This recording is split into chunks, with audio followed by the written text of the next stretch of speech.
Morning and welcome to closing report.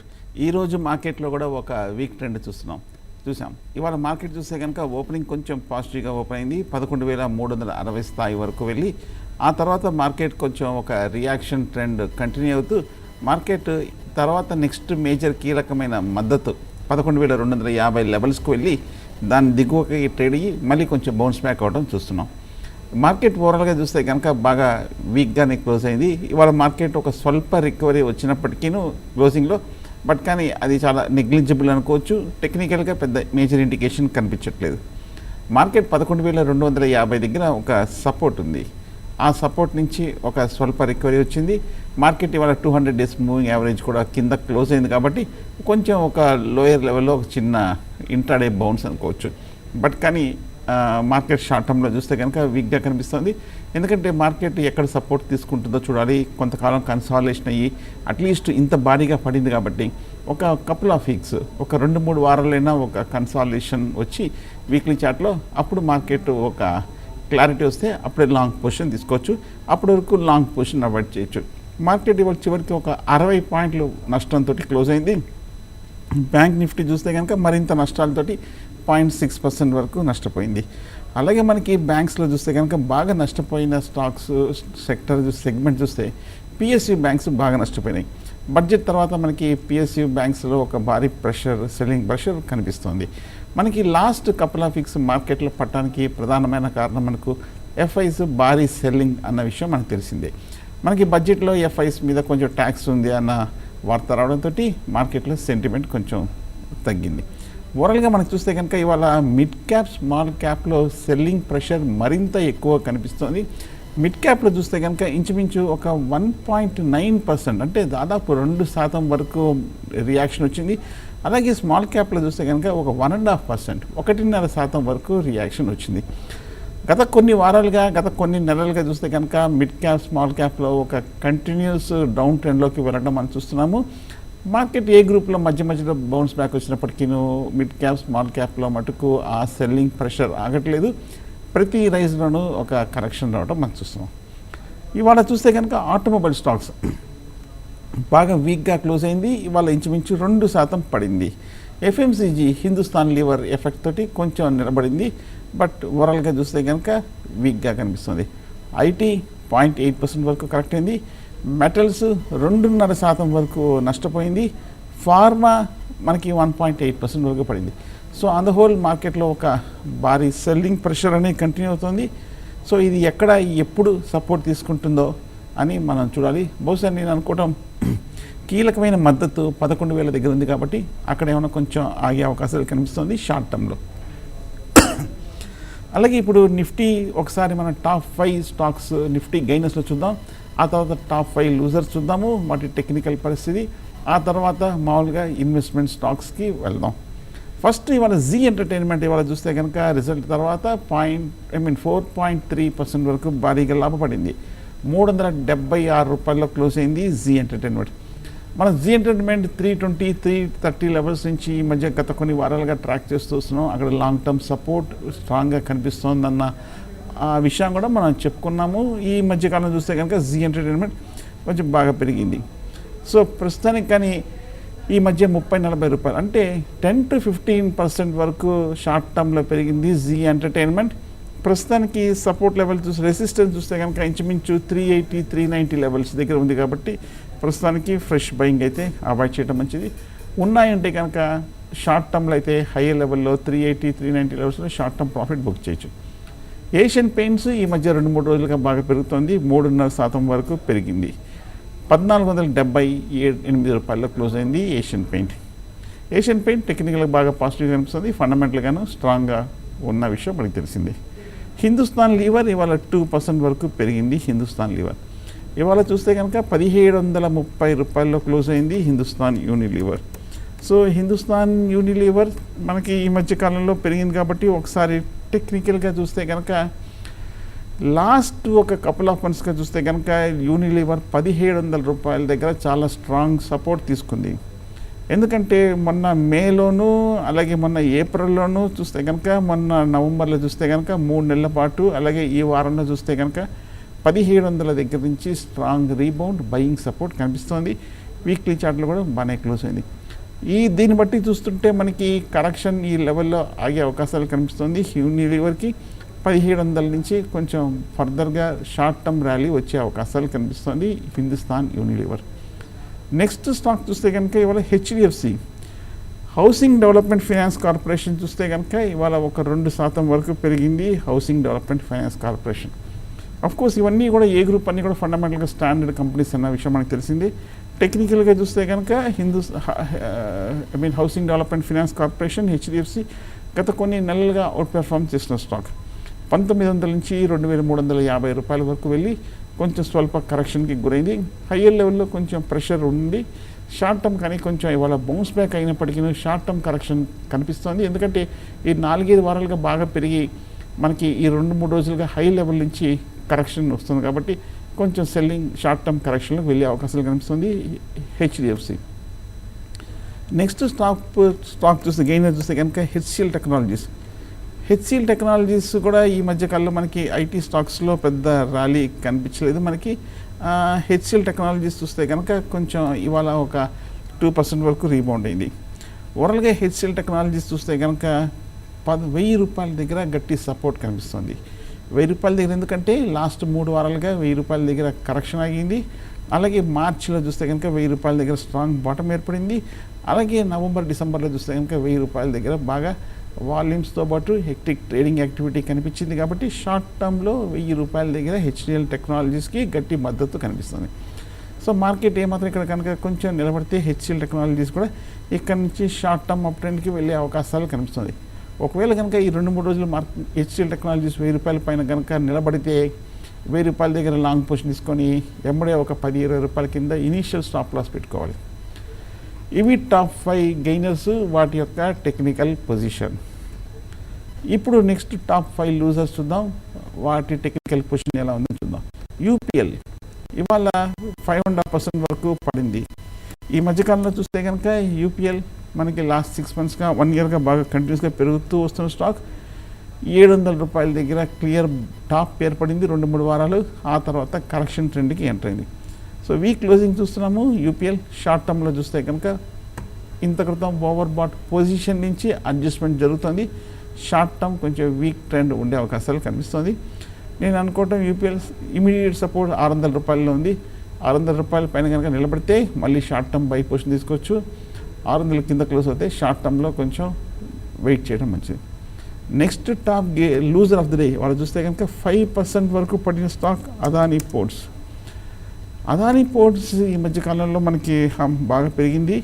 ఈ వారంలో చూస్తే కనుక 410 రూపాయల నుంచి 380 రూపాయల వరకు షార్ప్ రియాక్షన్ వచ్చింది. 400 రూపాయల దగ్గర నిలబడలేకపోతుంది కాబట్టి షార్ట్ టర్మ్ కొంచెం కరెక్షన్ ట్రెండ్కి వెళ్ళే అవకాశాలు కనిపిస్తుంది. దిగువన చూస్తే కనుక 360 రూపాయల దగ్గర సపోర్ట్ కనిపిస్తుంది. ఎందుకంటే మేలో 2 వారాలు 360 రూపాయల దగ్గర ఒక బాటమ్ ఏర్పడింది. అలాగే మార్చి 4వ వారంలో చూస్తే కనుక 360 రూపాయల దగ్గర స్ట్రాంగ్ బాటమ్ ఏర్పడింది. సో కాబట్టి 350 to 360 దగ్గర అదానీ పోర్ట్స్కి స్ట్రాంగ్ సపోర్ట్ కనిపిస్తుంది. Next top loser of the day ఇవాళ చూస్తే కనుక India bulls housing finance. India bulls housing finance చూస్తే కనుక ఈ స్టాక్ ఇంచుమించు 4.5% వరకు పడింది. ఇండియా బుల్స్ హౌసింగ్ ఫైనాన్స్ ఈ మధ్య 900 రూపాయల నుంచి 600 రూపాయలకి రావటము, 580-600 రూపీస్ దగ్గర 580-600 రూపాయల దగ్గర ఒక బాటమ్ ఇంత క్రితం ఏర్పడింది. జూన్ 2వ వారం 3వ వారంలో, ఫిబ్రవరి 1-2 వారాల్లో ఇంచుమించు 580-600 మధ్యలో ఒక స్ట్రాంగ్ సపోర్ట్ ఏర్పడింది. 2 సార్లు ఒక బాటమ్ ఏర్పడింది. ఈసారి 3వసారి టెస్ట్ చేస్తుంది.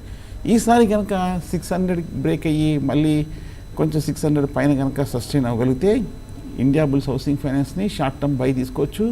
600 పైన కనుక స్ట్రాంగ్ క్లోజింగ్ ఉందంటే అప్పుడు లాంగ్ పొజిషన్ అటెంప్ట్ చేసి 585 కింద 15 రూపాయల కింద స్టాప్ లాస్, అంటే మ్యాక్సిమం ఒక 2-3% మించి కూడా ఇనీషియల్ స్టాప్ లాస్ పెట్టుకోవాలి. ఎందుకంటే ఒకవేళ కనుక స్టాక్ ప్రైస్ 20 రూపాయలు 15 రూపాయలు పెరిగినప్పుడు మీ స్టాప్ లాస్ కూడా ఎంబడే 585 నుంచి 600 కింద పట్టుకొచ్చేయాలి. ఎందుకంటే ఏదన్నా రివర్స్ అయిపోయిందంటే పెద్దగా నష్టాలు లేకుండా బయటపడిపోవచ్చు. క్యాపిటల్ ప్రొటెక్షన్ అనేది మోస్ట్ ఇంపార్టెంట్. మార్కెట్లో ఎవరైతే త్వరగా ఎగ్జిట్ అవుతారో, ఎవరైతే క్యాపిటల్ ప్రొటెక్ట్ చేసుకుంటూ లాస్ లేకుండా బయటపడతారో జనరల్గా మార్కెట్లో ఎక్కువ కాలం మంచి ప్రాఫిట్స్ తోటి సస్టైన్ అవ్వగలరు. లూజింగ్ ట్రేడ్ని అంటే లూజింగ్ పొజిషన్ని లూజింగ్ ఇన్వెస్ట్మెంట్ని అలాగే హోల్డ్ చేస్తూ కూర్చుంటే చాలా లాంగ్ టర్మ్ ఇంపాక్ట్ ఉంటుంది ఆ పోర్ట్ఫోలియో మీద. నెక్స్ట్ టాప్ లూజర్ చూస్తే కనుక ఏషియన్ మోటార్స్ 16,340 రూపాయలకు వచ్చేసింది. మొన్న 20,000 రూపాయలు బ్రేక్ అయింది, ఆ మధ్య 18,000 బ్రేక్ అయింది, ఇప్పుడు 16,340 రూపాయలకు వచ్చేసింది Asian Motors. Next top loser చూస్తే కనుక మనకి ఇండస్ ఇండ్ బ్యాంక్.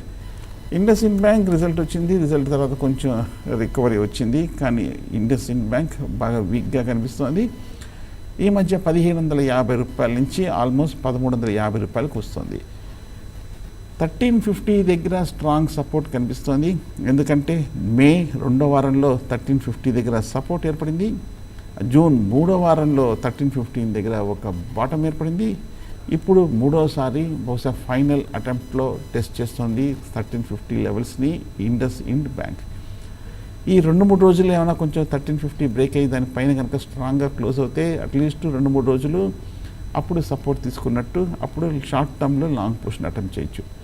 ఒకవేళ ఇండస్ ఇండ్ బ్యాంక్ 1350 కనుక బ్రేక్ చేసి దాని కింద క్లోజ్ అవుతే షార్ట్ టర్మ్లో మరింత వీక్ ట్రెండ్ కంటిన్యూ అయ్యే అవకాశాలు కనిపిస్తుంది.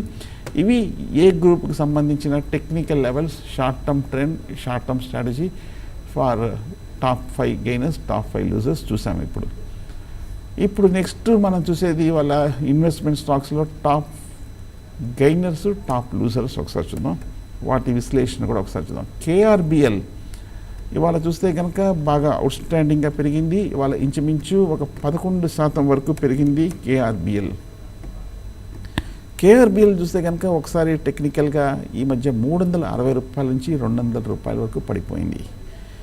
బాగా బేరిష్ ట్రెండ్లో ఉన్న KRBL ఇవాళ ఒక టెక్నికల్ రీబౌండ్ 10% వరకు చూస్తున్నాము. ఓవరాల్గా మనకి బాస్మతి రైస్ తయారు చేసే ఈ KRBL ఓవరాల్గా వాల్యుయేషన్ చూస్తే కనుక అట్రాక్టివ్గానే కనిపిస్తుంది, కానీ టెక్నికల్గా బాగా స్టీప్ కరెక్షన్ రావడం మనం చూస్తున్నాం. 30-40% వరకు రియాక్ట్ అయింది. ఇదొక డెట్ ఫ్రీ కంపెనీ KRBL. అలాగే మిగతా ఫుడ్ సంబంధించిన ప్రోడక్ట్స్తో పోలిస్తే వాల్యుయేషన్స్ చీపర్గా కనిపిస్తుంది. ఓవరాల్గా రిజల్ట్ చూస్తే కనుక లాస్ట్ కపుల్ ఆఫ్ క్వార్టర్స్ బాగా స్థిరంగానే కనిపిస్తుంది, స్ట్రాంగ్గానే కనిపిస్తుంది. ఈక్విటీ చూస్తే కనుక బాగానే ఉంది, అలాగే మనకి డెట్ కూడా చూస్తే కనుక పెద్ద ఏం కనిపించట్లేదు, జస్ట్ తక్కువ నామినల్గా కనిపిస్తుంది. బహుశా ఈ సెగ్మెంట్కి, ఫుడ్ రిలేటెడ్ సెగ్మెంట్కి అవుట్లుక్ అంత స్ట్రాంగ్గా ఉండకపోవచ్చు, అందువల్లే కొంచెం వాల్యుయేషన్స్ తక్కువ ఉన్న, డెట్ తక్కువ ఉన్న, ఈక్విటీ తక్కువ ఉన్న, ఫండమెంటల్ స్ట్రాంగ్గా ఉన్న KRBL అంతగా పెరగకపోవటానికి నెక్స్ట్ రానున్న క్వార్టర్లో స్ట్రాంగ్గా పాజిటివ్ హోప్స్ ఉండకపోవచ్చు, అందువల్ల ఈ స్టాక్లో బయింగ్ సపోర్ట్ అవ్వలేదు. బట్ ఓవరాల్గా KRBL స్ట్రాంగ్గా కనిపిస్తుంది, 200 రూపాయల దగ్గర టెక్నికల్ సపోర్ట్ కనిపిస్తుంది. కొంచెం నిలబడితే నా ఉద్దేశము 220 ఆ లెవెల్స్లో బై పొజిషన్ అటెంప్ట్ చేయొచ్చు. Torrent pharma next top gain of the day, ఇవాళ 8.5% వరకు పెరిగింది టారెంట్ ఫార్మా. మనకి ఓవరాల్గా ఫార్మా స్టాక్స్ చూస్తే కనుక బాగా వీక్గా ఉన్న విషయం మనకి తెలిసిందే. ఈ స్టాక్ ఒకసారి టెక్నికల్గా చూస్తే కనుక ఈ లాస్ట్ కపుల్ ఆఫ్ వీక్స్గా ఇంచుమించు 2 నెలలుగా 1,500 రూపాయలు, 1,550 రూపాయల దగ్గర స్ట్రాంగ్ సపోర్ట్ తీసుకుంది టారెంట్ ఫార్మా. టెక్నికల్గా చూస్తే కనుక ఈ లెవెల్లో పెద్దగా కరెక్షన్ వచ్చే అవకాశాలు కనిపించట్లేదు, ఓవరాల్గా స్థిరంగా కనిపిస్తుంది టారెంట్ ఫార్మా 1450 లెవెల్స్లో. వాల్యుయేషన్ చూస్తే మరి బాగా పడిన తర్వాత కూడా పెద్ద అట్రాక్టివ్గా కనిపించట్లేదు, కొంచెం రీజనబుల్గా ఉంది. మంచి పెద్ద కంపెనీ కాబట్టి మంచి డివిడెంట్ అనేది ఇస్తుంది, పెద్ద మల్టీనేషనల్ టాప్ కంపెనీ కాబట్టి ఈ సెగ్మెంట్లో మంచి డివిడెంట్ కూడా ఇస్తుంది. బట్ ఓవరాల్గా ఈ సెగ్మెంట్లో చూస్తే కనుక మిగతా పిఎస్తో పోలిస్తే కూడా రీజనబుల్ వాల్యుయేషన్లో ఉందనుకోవచ్చు.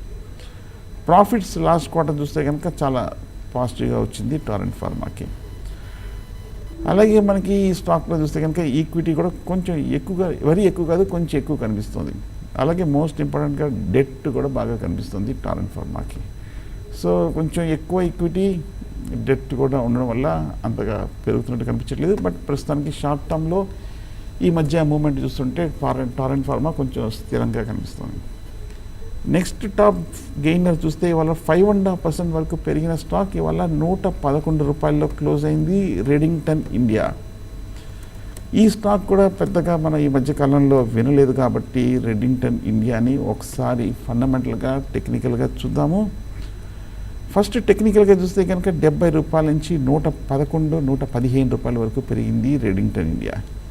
రెడింగ్టన్ చూస్తే కనుక సర్ప్రైజింగ్గా ఈ చిన్న స్టాక్స్లో చాలా స్ట్రాంగ్గా కనిపిస్తుంది. లాస్ట్ కపుల్ ఆఫ్ క్వార్టర్ చూస్తే కనుక 100, 110 రూపీస్ దగ్గర స్థిరమైన ఒక కన్సాలిడేషన్ కనిపిస్తుంది. హయ్యర్ లెవెల్లో కూడా చూస్తే కనుక బాగా స్ట్రాంగ్గా కనిపిస్తుంది రెడింగ్టన్, పాజిటివ్గా కనిపిస్తుంది రెడింగ్టన్ పెద్ద కంపెనీ. ఇది స్టాక్ చూస్తే కనుక మంచి డివిడెండ్ ఇస్తున్న company Redington. Almost closer to book value ఉంది. సో కాబట్టి కొన్నిసార్లు ఈ బుక్ వాల్యూ దగ్గరలో ఉన్న కంపెనీస్కి మంచి బోనస్ క్యాండిడేట్ కూడా అయ్యే అవకాశం కనిపిస్తుంది. వాల్యుయేషన్స్ చూస్తే కనుక రెడింగ్టన్ ఇండియాకి బాగా తక్కువగా ఉంది, అట్రాక్టివ్ లెవెల్స్లో కనిపిస్తుంది రెడింగ్టన్ ఇండియా. ఓవర్గా ఈక్విటీ కూడా చూస్తే కనుక పర్వాలేదు, కొంచెం రీజనబుల్గా కనిపిస్తుంది. కాకపోతే డెట్ కూడా కనిపిస్తుంది రెడింగ్టన్ ఇండియాకి. అలాగే నెక్స్ట్ టాప్ గెయినర్ చూస్తే కనుక ఒకసారి ఇవాళ ఎల్ఎన్టీ ఇన్ఫోటెక్ 5% వరకు పెరిగింది. ఎల్ఎన్టీ ఇన్ఫోటెక్ ఓవరాల్గా చూస్తే కనుక ఈ స్టాక్ మనకి ఈ సెగ్మెంట్లో చాలా స్ట్రాంగ్గా ఉన్న విషయం మనకు తెలిసిందే. ఇన్ఫ్యాక్ట్ ఎల్ఎన్టీ ఇన్ఫోటెక్ చూస్తే కనుక మనకి ఐటీ స్టాక్స్ కొంచెం వీక్గా ఉన్నప్పటికీ లాస్ట్ కపుల్ ఆఫ్ ఇయర్స్గా ఎల్ఎన్టీ ఇన్ఫోటెక్ మంచి కంటిన్యూస్గా ఒక స్ట్రాంగ్ పెర్ఫార్మెన్స్ చూస్తున్న స్టాక్ ఎల్ఎన్టీ ఇన్ఫోటెక్. సో ఎల్ఎన్టీ ఇన్ఫోటెక్ నా ఉద్దేశం అయితే కనుక కొంచెం ఒక చిన్న కరెక్షన్లో బై చేయొచ్చు. అలాగే next gainer of the day వాళ్ళు చూస్తే కనుక జీ ఎంటర్టైన్మెంట్, ఇందాక డిస్కస్ చేసాం. Inter globe aviation some positive news రావడంతో ఇండిగో ఇవాళ 4.7% వరకు పెరిగింది. జిందాల్ స్టార్ 4.5% పెరిగింది. గ్రాఫైట్ ఇండియా మనకి 4% పెరిగింది. Asian Paint 4%, 3.5%. LNT Technological Services another good stock ఇవాళ ఒక 3% పైగా పెరిగింది. ఇండియా బుల్స్ రియల్ ఎస్టేట్ 3% పెరిగింది. Weak stock Andhra bank, Indian hotels పెరిగింది కొంచెం. ఫ్యూచర్ రీటైల్ కొంచెం పెరిగింది. Thyrocare international, APL Apollo, Jammu and Kashmir, Berger paints, PC jewellers, Trident, GlaxoSmithKline, V-Guard, Philips Carbon, Pidilite, Hindustan Levers, Cyient, Rallis India ఇవన్నీ కూడా యావరేజ్గా ఒక 2% వరకు పెరిగాయి ఇవాళ. అలాగే ఒకసారి టాప్ లూజర్స్ కూడా ఒకసారి చూద్దాం మనం. M&M ఫైనాన్షియల్ సర్వీసెస్, ఎన్బిఎఫ్సిస్ అన్నీ కూడా ఈ మధ్య కొంచెం బాగా క్రాక్ కూడా మనం చూస్తున్నాం. ఇవాళ ఈ స్టాక్ చూస్తే 10.5% పడింది. కజారియా సెరామిక్స్ మంచి స్టాకే, ఇవాళ 8.5% పడింది. షాపర్ స్టాప్ 8% వరకు పడింది. జిండాల్ స్టీల్ అండ్ పవర్ 8% వరకు పడింది. DCM Shriram, Bajaj consumer, Gruh finance, Orient cement, Bandhan bank, Lux industries, Vinati organics, Jubilant food works, Dewan housing, Kaveri seed, Reliance capital, Piramal enterprises, Sterlite technology, Shriram transport, Century plyboard, steel authority ఇవన్నీ కూడా యావరేజ్గా ఒక 5% వరకు పైన పడ్డాయి స్టాక్స్. సో టెక్నికల్గా చూస్తే కనుక ఇవాళ మంచి స్టాక్స్ అన్నీ కూడా చాలా క్రాక్ రావడం చూస్తున్నాము. యావరేజ్గా 5 to 7% వరకు క్రాష్ అవ్వడం చాలా స్టాక్స్లో చూస్తున్నాం. కాబట్టి మార్కెట్ ఒక బేర్ గ్రిప్లో ఉన్నట్టు కనిపిస్తుంది. 200 is మూవింగ్ యావరేజ్ కింద క్లోజ్ అయింది ఇవాళ నిఫ్టీ. ఒకవేళ రేపు నుండి కనుక బౌన్స్ బ్యాక్ అవుతే అప్పుడు నెక్స్ట్ వీక్ ఒక చిన్న రికవరీ వచ్చే అవకాశాలు కనిపిస్తుంది. కానీ అటువంటి రికవరీ సూచనలు ఏమాత్రం కనిపించట్లేదు. కాబట్టి ఈ మార్కెట్లో కొంచెం బాగా ఓవరాల్గా వీక్గా ఉందనుకోవచ్చు. సో మార్కెట్ ఇమీడియట్గా రేపటికి నిఫ్టీ లెవెల్స్ చూస్తే 11,250 దగ్గర సపోర్ట్. ఆ సపోర్ట్ దగ్గర రేపు కనుక ఆ లెవెల్ పైన స్ట్రాంగ్గా డే హై దగ్గర క్లోజ్ అవుతే లాంగ్ పొజిషన్ అటెంప్ట్ చేయొచ్చు షార్ట్ టర్మ్ ట్రేడర్స్కి. ఒకవేళ కనుక రేపు కనుక 11,250 కిందే కనుక ట్రేడ్ అవుతే లాంగ్ పొజిషన్ కాకుండా షార్ట్ పొజిషన్ అటెంప్ట్ చేయొచ్చు. నేను అనుకుంటే మార్కెట్ నెక్స్ట్ మేజర్ సపోర్ట్ 11,000 వరకు వెళ్ళే అవకాశాలు కనిపిస్తుంది. సో ఓవరాల్గా మార్కెట్ వీక్గా ఉంది కాబట్టి లాంగ్ పొజిషన్ని ప్రస్తుతానికి అవాయిడ్ చేయొచ్చు. So thank you very much. ఇది ఈరోజు క్లోజింగ్ రిపోర్ట్.